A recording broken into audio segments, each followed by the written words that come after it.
So Jesus comes and he lives his perfect life and he fulfills it. And he actually goes, actually, I love the world so much, and all the people that have been, all the people that are alive, and all the people that will come, like us, your grandkids and your great-great-great-grandkids and whatever. I love them so much, I'm actually going to die for them. And when I die for them, when I rise again in glory, I'm going to set a new covenant. Because God had made a covenant quite a few years back, I've forgotten this bit, sorry, that actually, when he sat them down, the Ten Commandments said, a little bit before then, he said, hey, I'm going to let you be my people again, but I'm going to show you how far you screwed up. So he does that, and so Jesus then, through what he's done and living the perfect life, he's fulfilled all that, and he then sets the new covenant. Now, where am I going here? I'm going somewhere very simple. Most of you here are Christians, some of you aren't.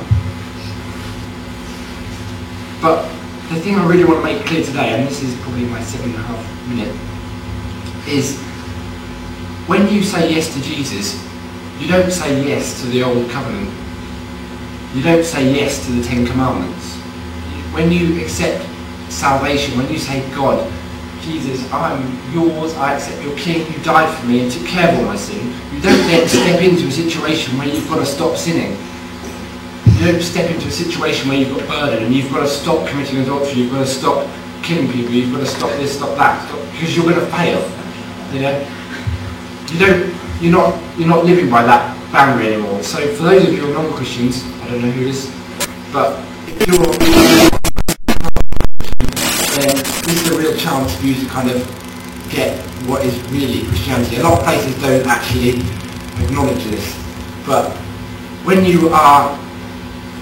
you say yes to God and you accept salvation, you are saved. You have not got any burdens. All churches everywhere cover you with the burden that, blimey, you screwed up. You've got to say sorry again.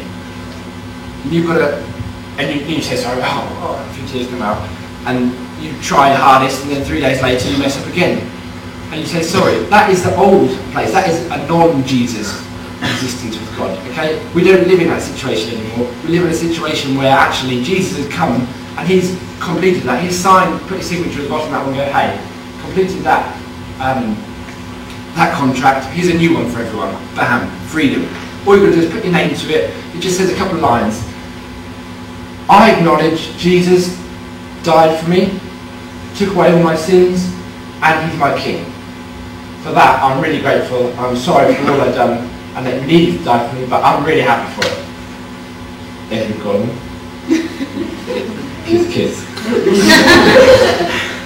Okay, that's all you've got to do. And there's not a load of like clauses and understatements of, oh, and by the way, I'll really stop trying to do this, and I'll really stop trying to do that, because that's not the point, friends. That is not where we're living by now. This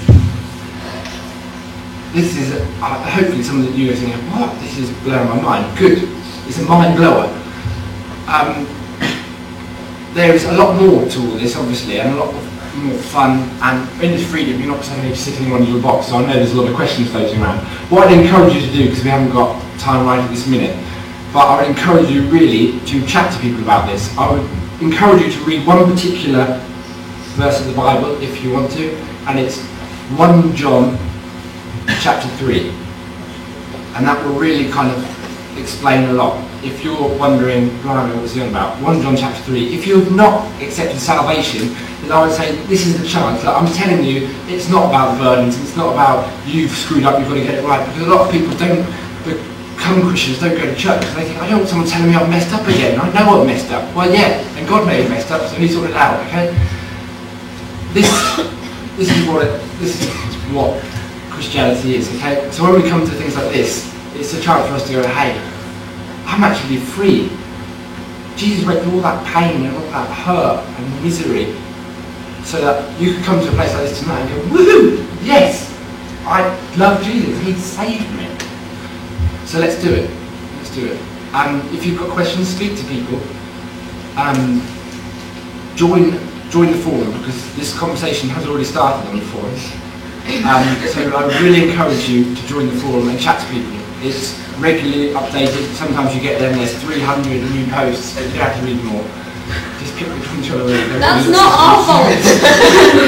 They're usually about but yeah, I'm really encouraged to get on there. Send us an email. We've got Do you want to look at a little? Yeah, there's an email that there. You want to jot your email address down. There's also some little things with the dates on, and at the bottom is the website, so you can get all the information there as well, and you can find links and things. But I really, this is how simple it is, friends. I know some of you get in a complete state about the fact that you screwed up and you're going to get right with Jesus. No, you haven't. Okay? You're already right with him. You just got to acknowledge actually what he's done for you. That's where we're falling down. That's what I want to say to you. Thank you very much for your time. We're going to play a couple of songs now, and thank God for the freedom you've given us. If you're sitting on this point thinking, man, I want to get saved, then I would encourage you to get saved. There's a lot better than not being saved, especially in the long run.